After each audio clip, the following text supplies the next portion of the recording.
Bub, bub, yo, blah, blah, blah, blah.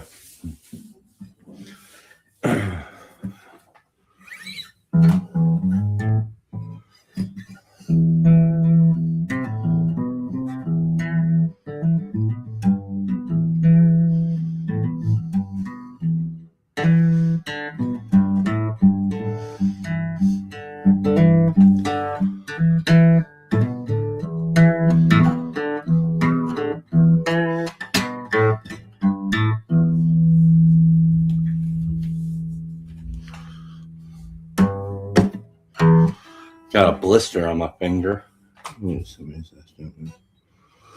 Got a blister right there. Yeah. So it's hard to play. Oh.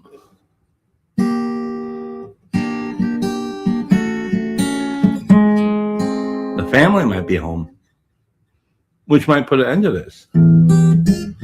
But I did put away like all the Christmas stuff, so that's good. I took care of some chores before I could do this. It felt really good to do that.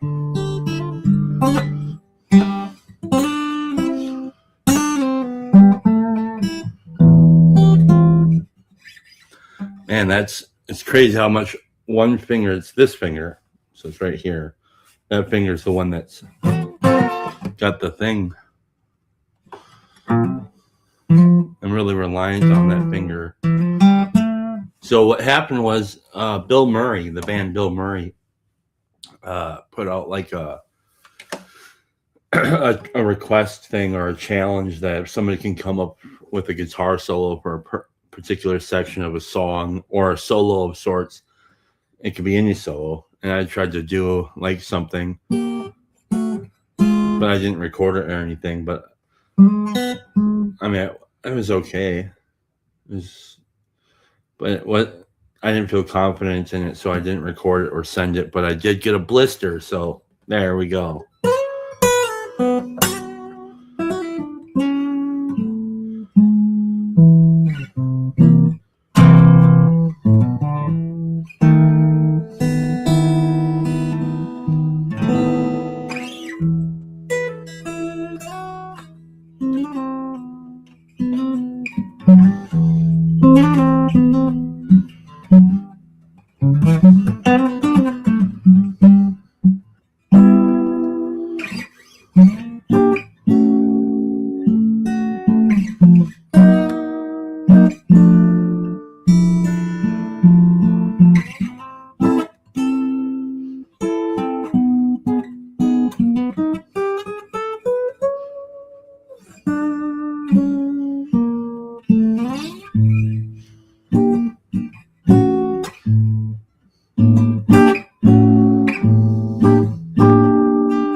Yeah.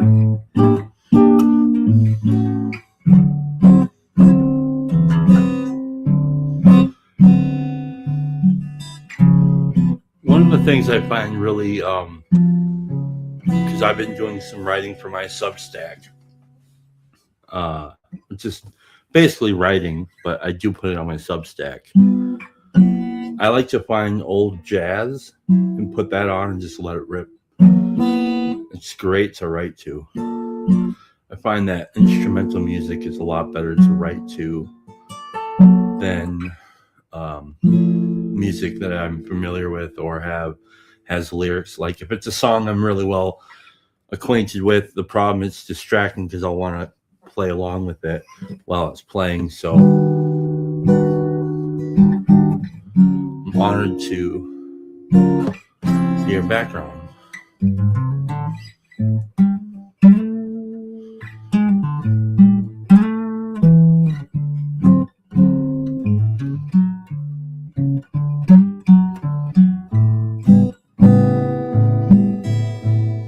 Welcome.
Zach, are you the dude that I have the phone number to who used to do some branding stuff over on Grizz's channel?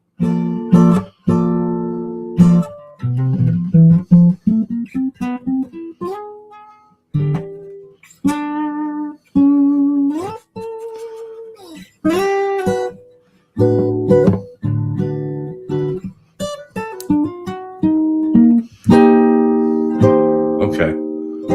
Have we met though? I know I've seen you around.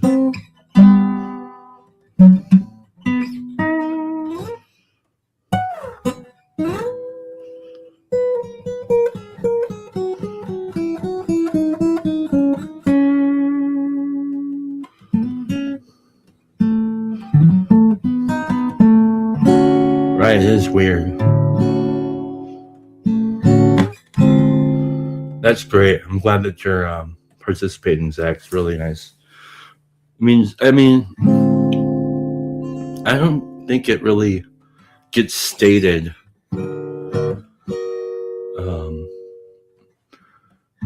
with great accuracy how much we appreciate when people come out of the lurk. It really does mean a lot. Not to sound too overly sentimental or anything, but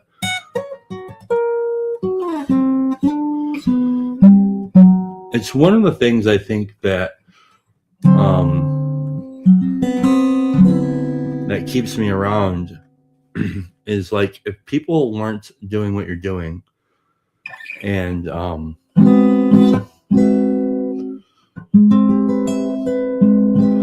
if people weren't sticking around and coming out of the lurk and stuff, it would make a lot of this seem very vain. And so it means a lot. Yeah. So thank you.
Wow.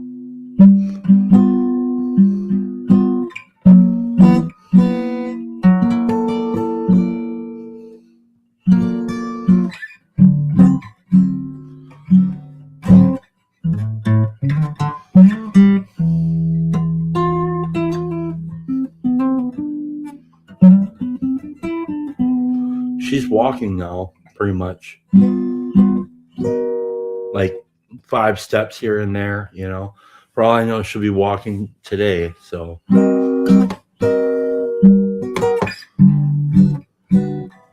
had to go to a meeting last night, and so I got home from work, got cleaned up after work. Then I had to go meet a guy and pick him up, and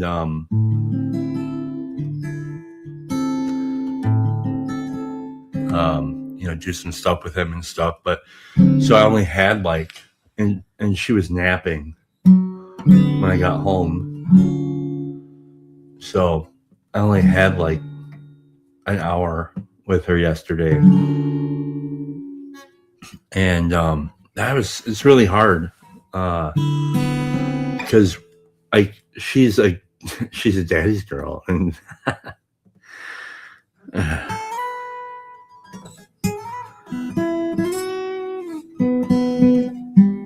it's not to say that you know, she's not a mama's girl too, but there's a really powerful connection. And it's interesting because, and I don't know if I'm the only one who thinks this, or the only father out there, but I can kind of remember, this is going to sound really absurd, but I can kind of remember, because I had kind of a little bit of a wild and chaotic youth, and sometimes when that happens, people remember things, like very vivid things from those times, and hang on, and I have a very vivid memory of not only events, but some of my like internal dialogue, and or at least how I thought of myself. And I remember actually being very drawn to my father, and I remember like when I would walk around, like almost mimicking my father, and actually, so some of my like some of the anger that I have is very similar. Like I think it's, so if I was to go to like IFS or something, I'm sure they would probably try to, draw out that particular spirit.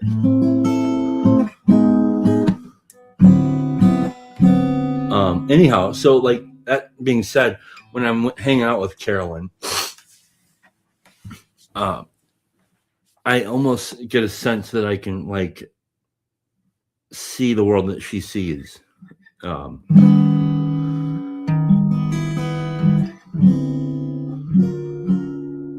that's really cool.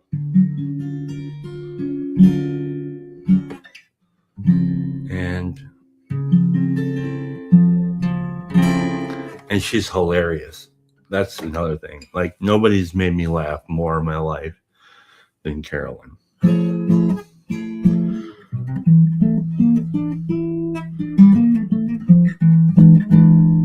So I get her jokes. So does her mother. Her mother gets her jokes too.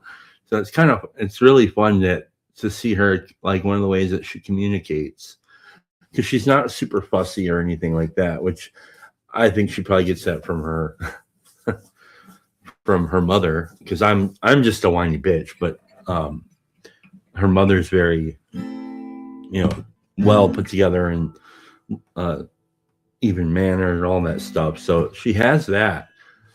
So she's not very fussy. So the way that she communicates is like very playful and humorous and very funny.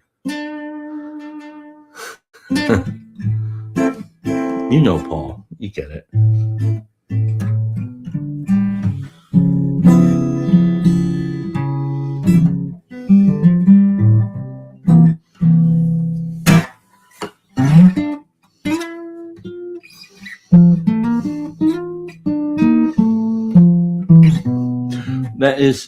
That's true, Paul. So like watching the personalities come up, I've suspected from the beginning that she is actually a large part of who Carolyn is right there already. Like it's like all in there. And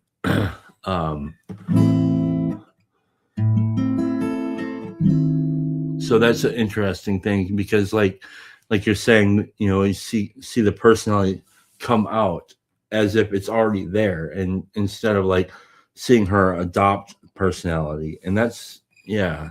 And like I've almost seen her personality, aspects of her personality from day one, which is really cool.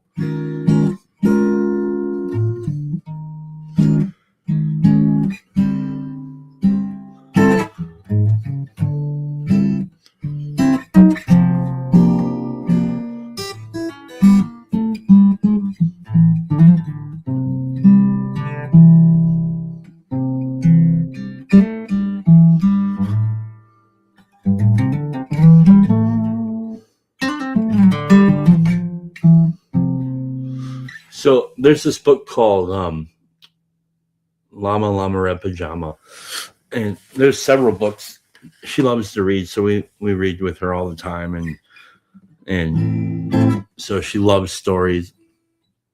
What's like, I come in the other day, and Anne's reading this thing. I'm like, what are you reading? You know, Carolyn's just sitting there playing with stuff, and Anne is reading. She's reading War and Peace, and Carolyn's just sitting there playing, like, you know, all contented. But anyhow, so we were listening. One of a really exciting thing to do is read Llama Llama Red Pajama to her for like the last several months. You could read Llama Llama Red Pajama. And gets, I drive Ann nuts when I say Llama Llama Red Pajama. She's like, no, it's pajama, not pajama. So don't do the Jordan Peterson Llama Llama Red Pajama like drama. Anyhow, oh, they're home. So once you get about 2/3 of the way through Llama Llama Red Pajama, she starts to get super excited because the tension builds up. It's a really short book, but the tension does build up in there. It's really hilarious to watch. So she'll like get visibly excited, and then as soon as you hit the peak of the story, of the drama of the story, she just becomes kind of like completely uninterested in it, and then she's like off to something else. But she really loves that one section of the book where he's like yelling for his mama because he's afraid, you know, it's I tried to read the Iliad to her. It's hilarious. Well, so Carolyn, she's 11. She'll be 11 months old this month. So it's really weird. So, hey, Josh. So yeah, I don't know what the trajectory of a child is to read them a book and have them like, I don't know, like, is it typical for a 9-month or an 8-month-year-old to all right, Paul, have a good one. Is it typical for an 8-month-old or to get excited when you read them? What's up, Rod? When you read them storybooks, like you can watch and become more interested in the story, and then once the suspense of the story is over, she's just like, whatever, I don't really care. Or she'll want you to go back and reread up to that point. Is that typical for a child to be like 7-8 months old and do that? Is that normal? I don't know, because I haven't looked into it too much. Yep, 11. Oh, Christian, dang, look at all these people. Hey, Christian, did you get the letter that I sent? I hope. Uh-oh.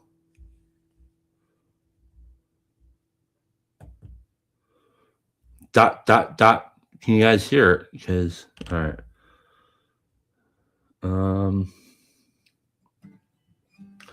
I've been trying to read physical books around my daughter. I noticed how even at 2 she would gravitate to our phones. We have, oh, definitely. Oh, excellent. No, yes, she. Somebody could walk by with an Apple Watch on, and she'll like notice it out of nowhere, and like so. But the thing is we've decided that, so we're not like entirely like anti-screen with her, because we don't want that to backfire. But we do notice, like, if we will very seldomly we'll put something on the television where it's like a cartoon or something that she could watch with us, and she'll be super excited about it right at the beginning, but then she loses interest right away. So I think that's a good practice, probably. But yeah, we don't really try not to pull the phones out when she's around, because she wants to play with them and stuff. And that's tricky because I can only imagine that it's already kind of doing something. Even the prohibition around the phones is probably doing something, making them really even more enticing and interesting to her than I can put this up if somebody wants to do the thing. I thought I did. I thought I put the link out earlier.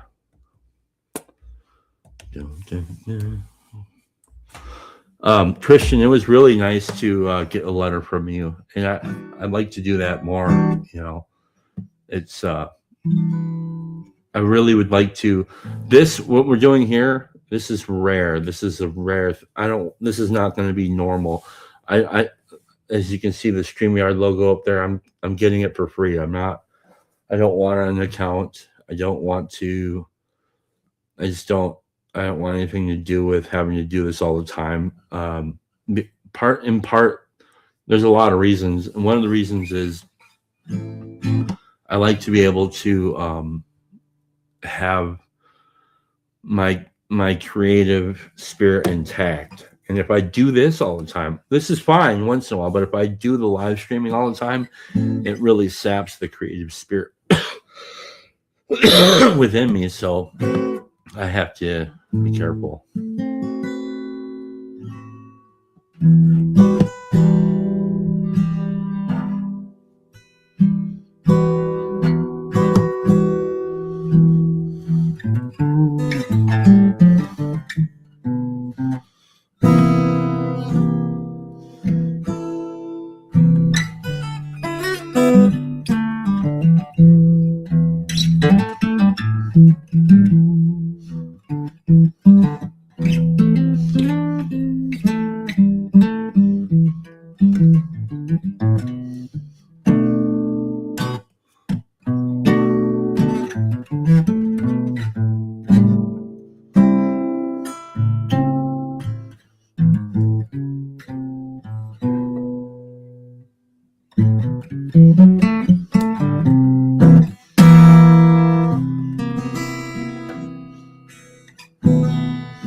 Right now, I'm listening to a book.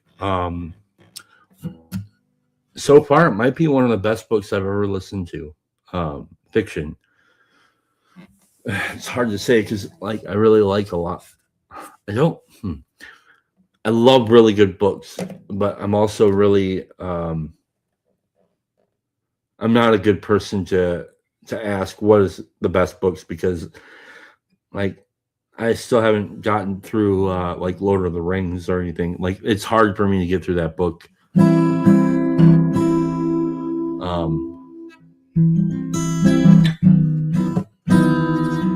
So right now I'm listening to a book called Lonesome Dove.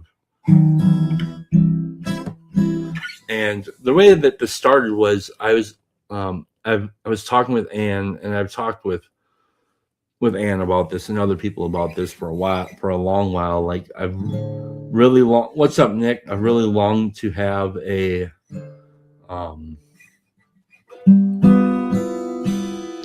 I really longed to be able to hear a story that was like an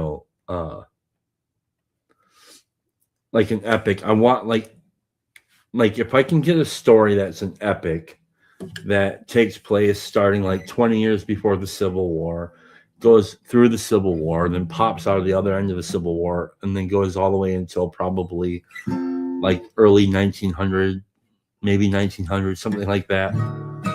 That would be a really amazing story, and it would be an epic where it kind of goes from east to west coast and everything in between, and follows wealthy people and very poor people alike, and follows their stories. That's the story that I want to hear, and I really, really want to hear that story. And I think that particular story, for whatever reason, I'm really I long to hear, and I wish I had the tools to write that story. That would be amazing, but I don't have it. Just I like writing short stories, and even those can be daunting. But I wish I had the skills to be able to write a big story like that, because that would just be outstanding. So, anyways, I'm looking for stories that are like on Audible, that are long and um, in the vein of something to do around the time of the Civil War. Not because I'm really interested in the Civil War, but I'm interested in particular, what happened right after the Civil War, uh, what happened to the people, what were the people like after that, um, or even during that. And so I'm looking around for stories, and one of the books that came up was Lonesome Dove, and I'm like, I don't know, man. And I started reading the reviews in Lonesome Dove, and they were pretty interesting. And I'm like, because I just thought Lonesome Dove was like, I don't know, I just thought it might have been really corny and like boring for some reason. See, I get these ideas where I hear something like Lonesome Dove, and I just put a map on what I think it will be, even though I have no idea what it is. So I'm listening to it, and I'll be damned. It's so far, it's pretty close. It's not exactly what I'm looking for, but it's pretty close to the idea of what I'm looking for. And it's really good. And the Tyler Sheridan, I think his name is, the dude that wrote like the Yellowstone series. He did the foreword in the book, and I was shocked. I was shocked because in that foreword he talks about how that book changed his life, and and he, so much so that he changed careers and everything, and it literally changed his entire life on how he would approach life. He was going to go into law and be a sheriff or something, and decided to be a writer instead because of that book. And he claims he read it maybe 30, 50 times. Like, I'm like, what? Like, how can a guy read a book that many times? Is it really that good? And sure as shit, it's pretty damn good. Yeah, and it's not, I would say it is not for kids. So it might be acceptable for someone who's like 14 to listen to it, though, maybe. And the narrator that I have is Will Patton. So he's a great Will Patton is like the actor, outstanding narrator. He's done a couple of different Stephen King books that I've listened to, and he's a great voice actor. Yeah.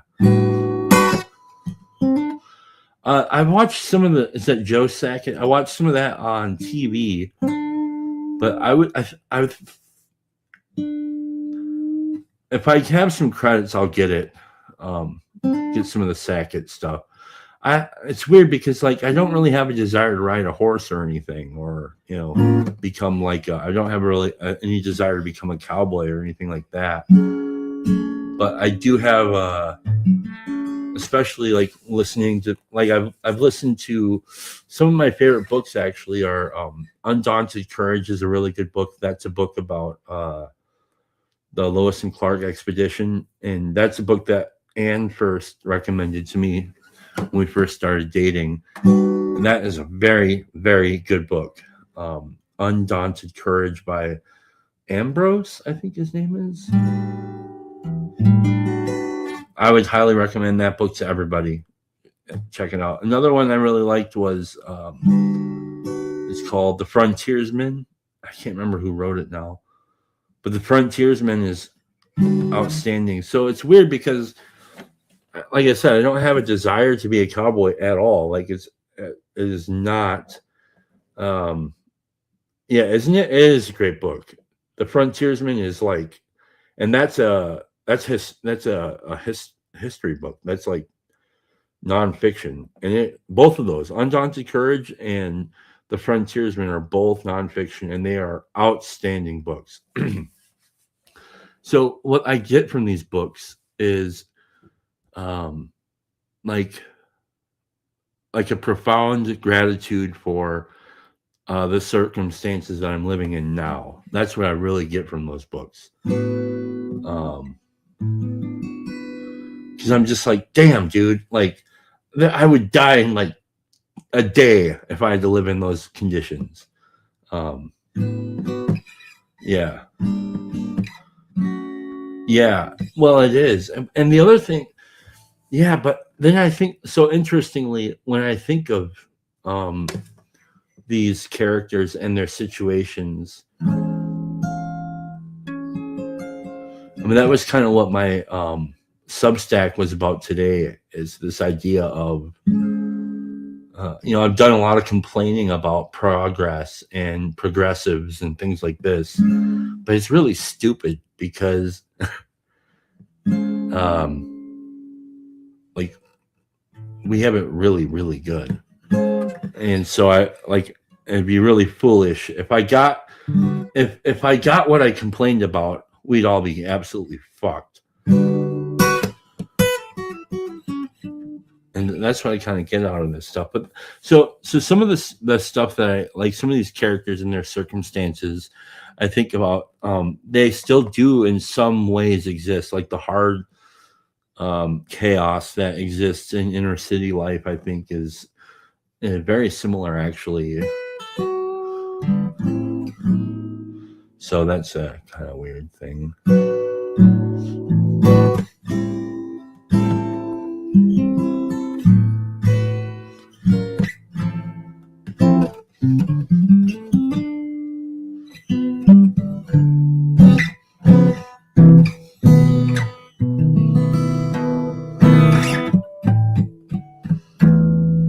I'm just waiting for Anne and Carolyn to get home. So I think Neil is actually doing something over on the Newman Brothers channel. They're doing a live stream, I think, in 18 minutes.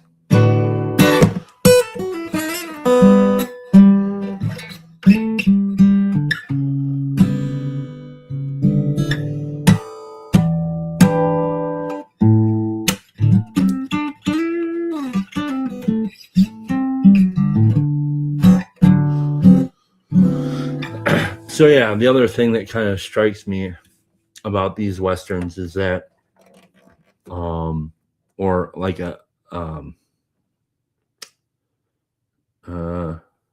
yes, I know. What make of a Fender? This is a Fender. This is actually Anne's guitar here.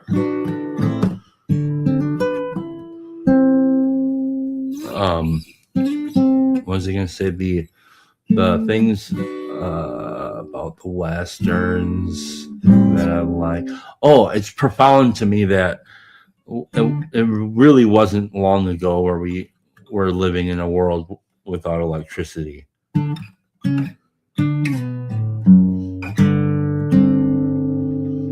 Yeah, I know, it's weird. I actually don't even know what those chords are. I just know I really like them. Did you watch American Primeval? I don't think so.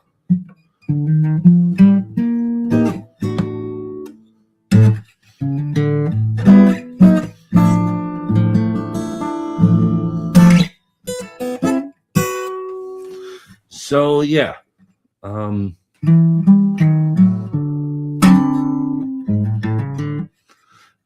that's okay. So I guess one of the things I'll say,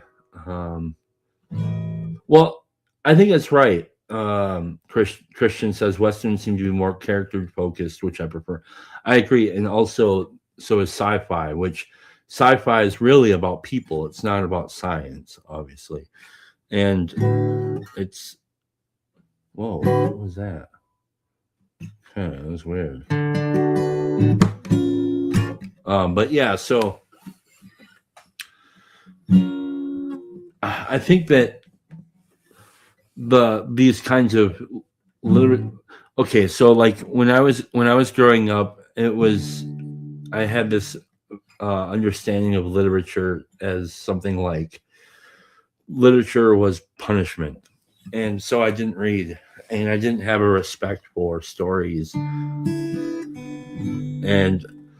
so that was really foolish on my part. But if I if I could, like,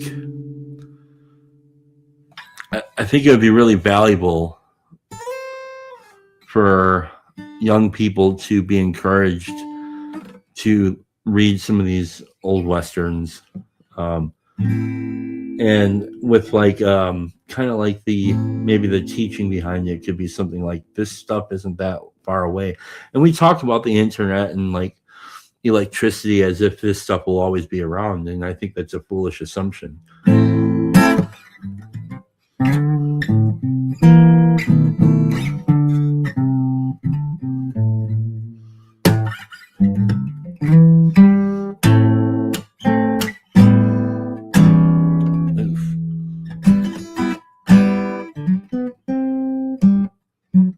Is American Primeval, is it a book first? Is it a book?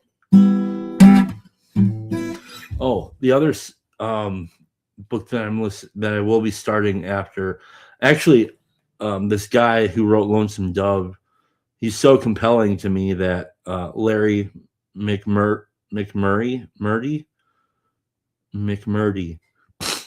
I will be getting more of his books because I've been told that they're all good.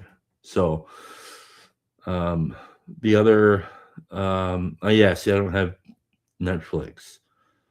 North and South by John Jakes. That's a 30-hour book. I'll be getting into that too. My only, my, the big worry that I have about books that have war as their kind of like the kind of like the central arena is I'm not interested in battles and how they are fought or where they're fought or anything like that. I'm more interested in the other things to do with stories, like characters. I'm really interested in characters and the circumstances that they have and the way that they interact with other characters. That's really where my love of stories is sits.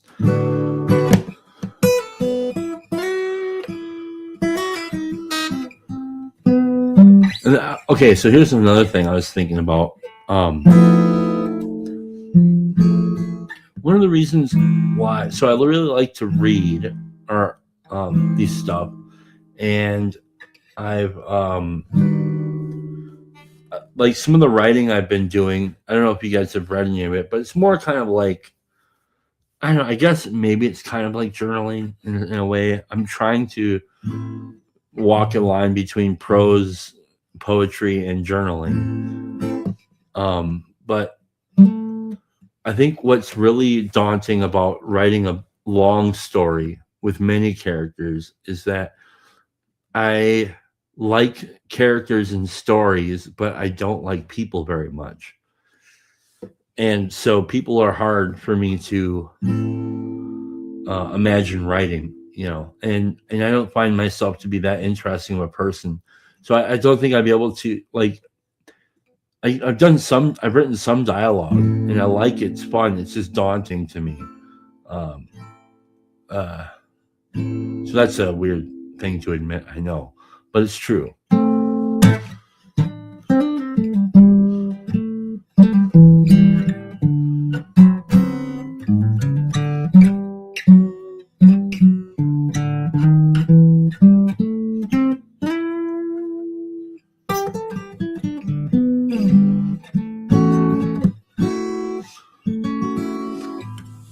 So, in the Lonesome Dove, there's a lot of characters, and they're all very interesting. Um, some of the folks that I encounter are rather simple, maybe. And what I find really interesting is I can actually, I'm reading, I'm like thinking, have I ever met anybody that's like these people? Like, and sure as shit, like there are people like that are really like this. And all right, brother, see ya. Have a good one. And so I wonder if my frustration with people is rooted in more of like a arrogance, really, like truly arrogant, and like thinking I'm smarter than I am, or like looking down on other people, or maybe a better way of putting that is becoming impatient with people that that I'm perceiving to be not intelligent, which is such a stupid thing.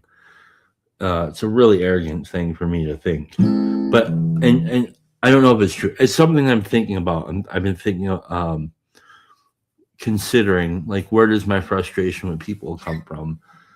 And a lot of this has come through, encountering different characters and stories. And I think really well written characters are more like actual people. And so it gives me an opportunity to look at them in these scenarios and think, oh, that's just how these people are. Like, who the fuck are you, Chad? you know?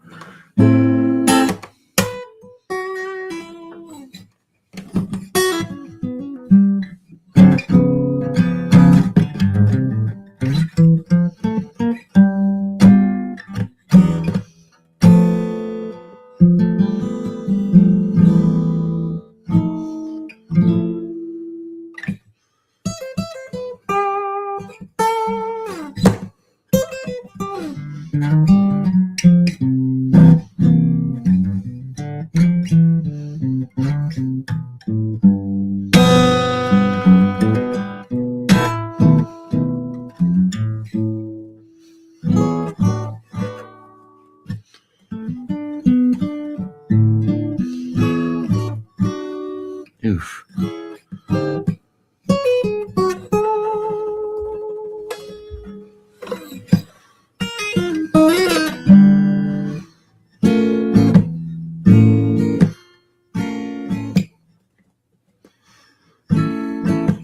Interesting. I diminish people in my imagination so I don't feel inferior. Hmm.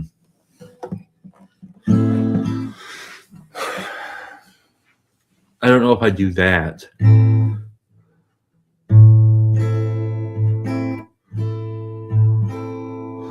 I get more like,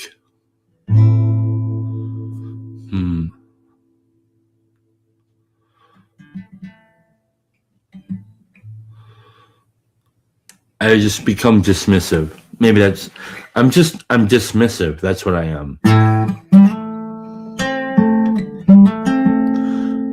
Because I mean, I think am at peace with the fact that there are people who are out there that are far more capable at a ton of things than I am. So it's like, I've been on the inferiority bus forever. So it's whatever. I just become dismissive of people, whether I'm inferior to them or not. So I'm just a dickhead. I wish I wasn't.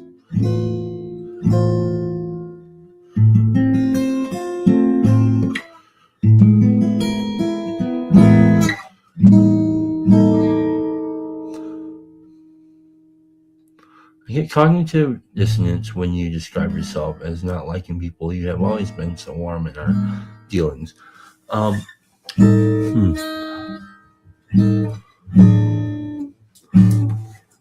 Well, I guess when I say people, it's like people that I don't really know, people I've not met. Maybe it's better to say that I'm fearful of just about everything. So I'm very fearful of people, and I'm I know I can seem extroverted, but I'm really not. I'm the kind of guy who I will like to go and, like, if I'm at an event somewhere, I can, like, offer to help out, because if I do that, then nobody will talk to me, right? Because I can be busy working while nobody has to actually talk to me. So I like to be seen doing stuff, and I like to be seen as a nice person, or in person, like, really. But I don't think that I am. I have my moment. Like, it's weird.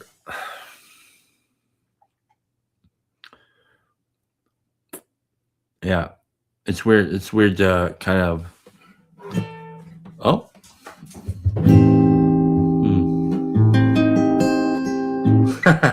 Well, I do have those attributes for sure. I can be warm and kind hearted. And humble. I don't think that's the case, but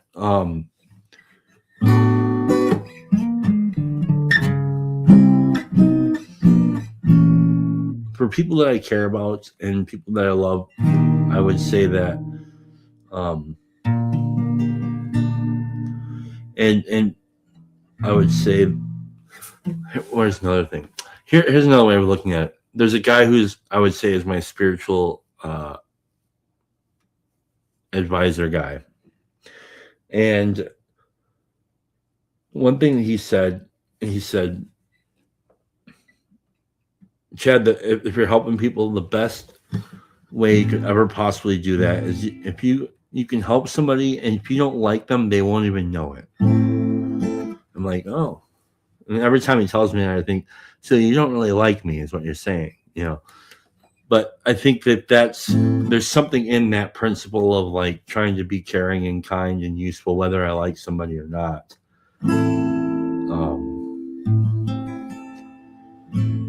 Now, there's also a difference between disliking somebody and not liking somebody. So, like, if I dislike somebody,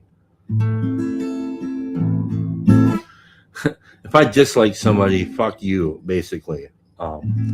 If I don't like somebody, it's usually has to do more with like I just don't know that person. Um,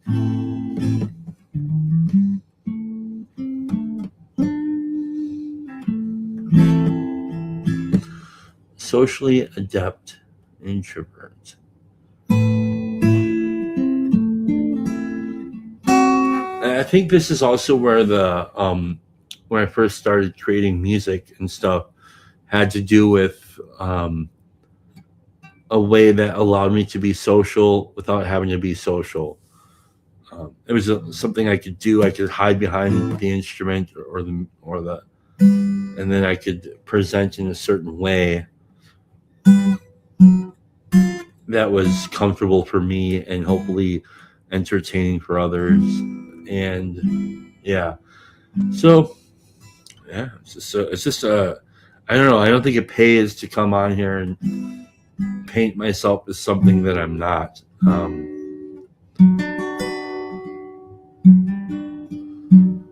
Do I think I'm a bad person? No, I don't think that's the case. I just think that I would like to actually be a lot more of all the things that you described me as. I would genuinely like to be those things. I just don't ever genuinely feel entirely like those things.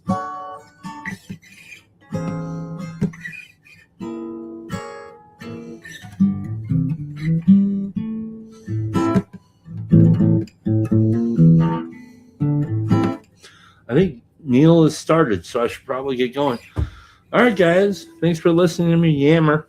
Have a great day.